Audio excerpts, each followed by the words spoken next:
Lollapalooza is an annual music festival featuring popular alternative rock, heavy metal, punk rock and hip-hop bands, dance and comedy performances and craft booths. It has also provided a platform for non-profit and political groups. Conceived and created in 1991 by Jane's Addiction singer Perry Farrell as a farewell tour for his band, Lollapalooza ran annually until 1997, and was revived in 2003. From its inception through 1997 and its revival in 2003, the festival toured North America. In 2004, the festival organizers decided to expand the dates to 2 days per city, but poor ticket sales forced the 2004 tour to be cancelled. In 2005, Farrell and the William Morris Agency partnered up with Austin, Texas Euro-based company Capital Sports Entertainment and retooled it into its current format as a weekend destination festival in Grant Park, Chicago, Illinois. In 2010 it was announced that Lollapalooza would debut overseas, with a branch of the festival staged in Chile's capital Santiago on April 2 at Euro 3, 2011 where they partnered up with Santiago-based company Lotus. In 2011, the company Geo Events confirmed the Brazilian version of the event, which was held at the Jockey Club in São Paulo on 7 and 8 April 2012. The music festival hosts more than 160,000 people over a 2 or 3 day period. Lollapalooza has featured a diverse range of bands and has helped expose and popularize artists such as Rollins Band, 9 Inch Nails, Jane's Addiction, The Smashing Pumpkins, Muse, Imagine Dragons, Babes in Toyland, Beastie Boys, Kings of Leon, Coldplay, Stone Temple Pilots, Depeche Mode, Foo Fighters, Red Hot Chili Peppers, Ministry, Pearl Jam, The Cure, Of Monsters and Men, Primus, The Killers, The National, Rage Against the Machine, Arcade Fire, Franz Ferdinand, Ten Japan, Audius Love, Soundgarden, Siouxsie and the Banshees, Cage the Elephant, Alice in Chains, Paragraph RK, Lord, Management, Tool, The Black Keys, Dead May 5, Hole, Body Count. Ice-T, Queens of the Stone Age, The Drums, The Strokes, Arctic Monkeys, Calvin Harris, Then You Know 2, Fishbone, Lady Gaga, Lucius, Betty Who, But Hole Surfers, and Scramble Campbell. Etymology: the word Euro sometimes alternatively spelled and pronounced as ʻlʒləpə́luːzə or ʻlʒləpə́luːzə Euro, or Lollapalooza dates from a late 19th/early 20th century American idiomatic phrase meaning an extraordinary or unusual thing, person, or event.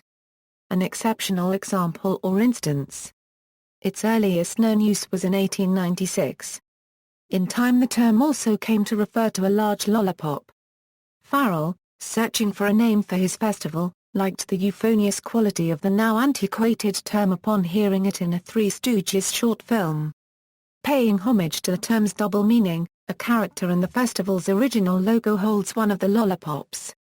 The word has also caused a slang suffix to appear in event planning circles as well as in news and opinion shows that is used synonymously with other suffixes like go-go, orama, etc.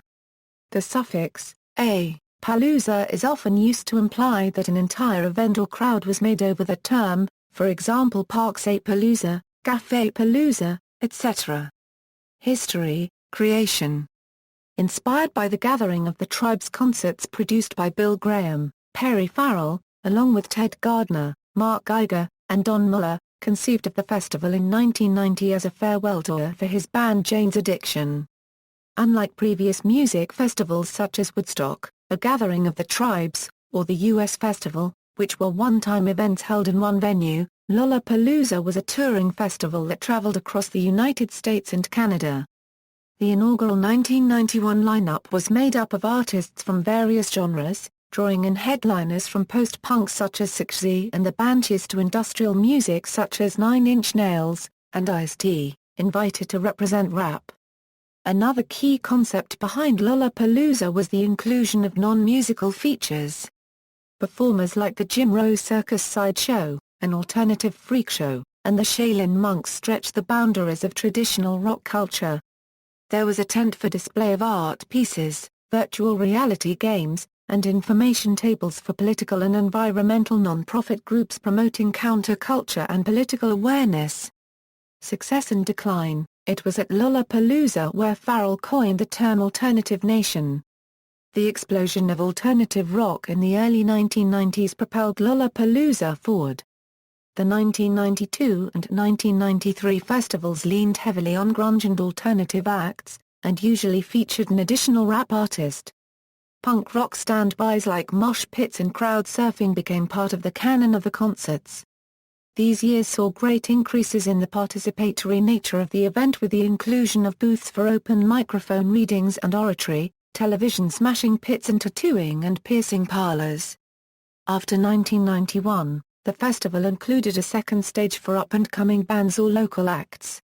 Attendee complaints of the festival included high ticket prices as well as the high cost for food and water at the shows. The festival played at the Alpine Valley Festival in East Troy, Wisconsin on August 29, 1992, and also at Pine Knob Music Theater in Clarkston, Michigan in 1991, where concertgoers ripped up chunks of sod and grass and threw them at each other and at the bands, resulting in tens of thousands of dollars in damages to the venue. Grunge band Nirvana was scheduled to headline at the festival in 1994, but the band officially dropped out of the festival on April 7, 1994. Nirvana frontman Kurt Cobain's body was discovered in Seattle, Washington the next day. Cobain's widow, Courtney Love, made guest appearances at several shows, including the Philadelphia, Pennsylvania show at FDR Park, speaking to the crowds about the loss, then singing a minimum of 2 songs. Farrell worked with rock poster artist Jim Evans to create a series of posters and the complete graphic decoration for the 1994 event, including 2 70-foot-tall Buddha statues that flanked the main stage.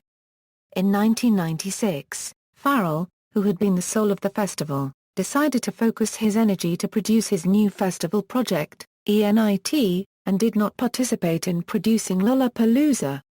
Many fans saw the addition of Metallica in 1996 as going against the practice of featuring non-mainstream artists.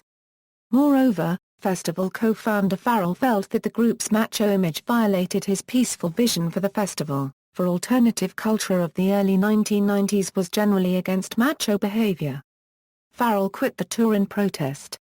Efforts were made to keep the festival relevant, including more eclectic acts such as country superstar Waylon Jennings and emphasizing more heavily electronica groups like The Prodigy. By 1997, however, the Lollapalooza concept had run out of steam, and in 1998 failed efforts to find a suitable headliner resulted in the festival's cancellation. The cancellation served as a signifier of alternative rock's declining popularity. In light of the festival's troubles that year, Spin said, "Lollapalooza is as comatose as alternative rock right now. Revival and rebirth." In 2003, Farrell reconvened Jane's Addiction and scheduled a new Lollapalooza tour. The festival's schedule included venues in 30 cities through July and August. The 2003 tour achieved only marginal success with many fans staying away, presumably because of high ticket prices.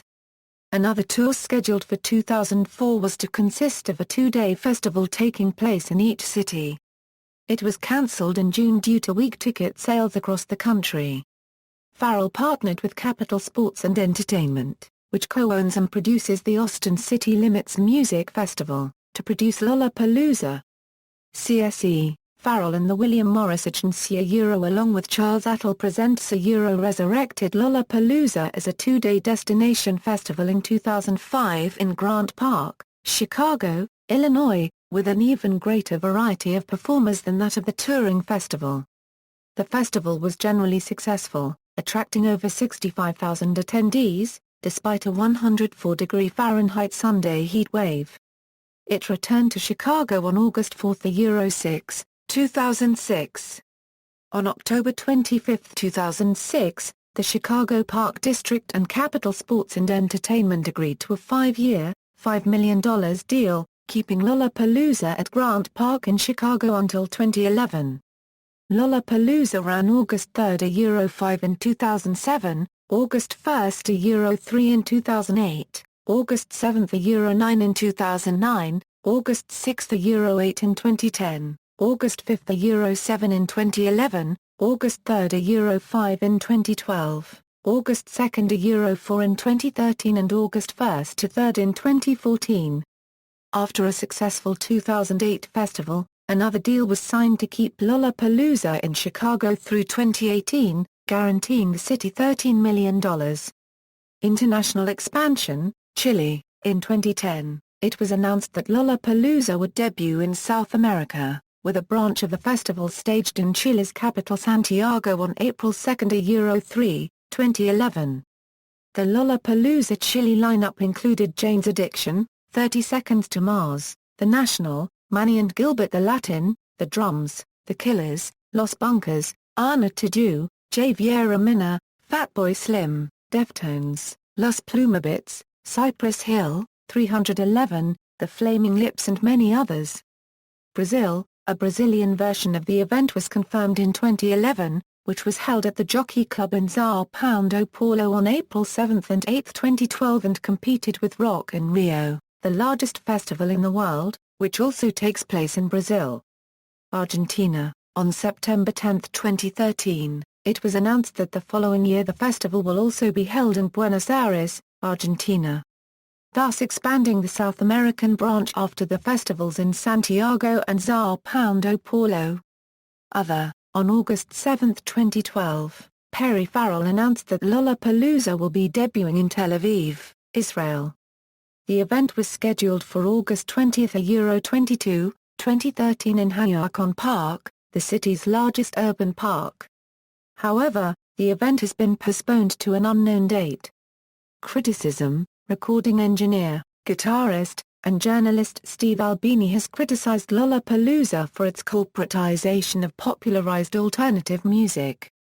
In a 1993 interview, Albini commented, "Lollapalooza is the worst example of corporate encroachment into what is supposed to be the underground. It is just a large-scale marketing of bands that pretend to be alternative but are in reality just another facet of the mass cultural exploitation scheme. I have no appreciation or affection for those bands and I have no interest in that whole circle. If Lollapalooza had Jesus Lizard and the Melvins and Fugazi and Slint, then you could make a case that it was actually people on the vanguard of music. What it really is the most popular bands on MTV that are not heavy metal." Both Jesus Lizard and the Melvins have subsequently performed at the event.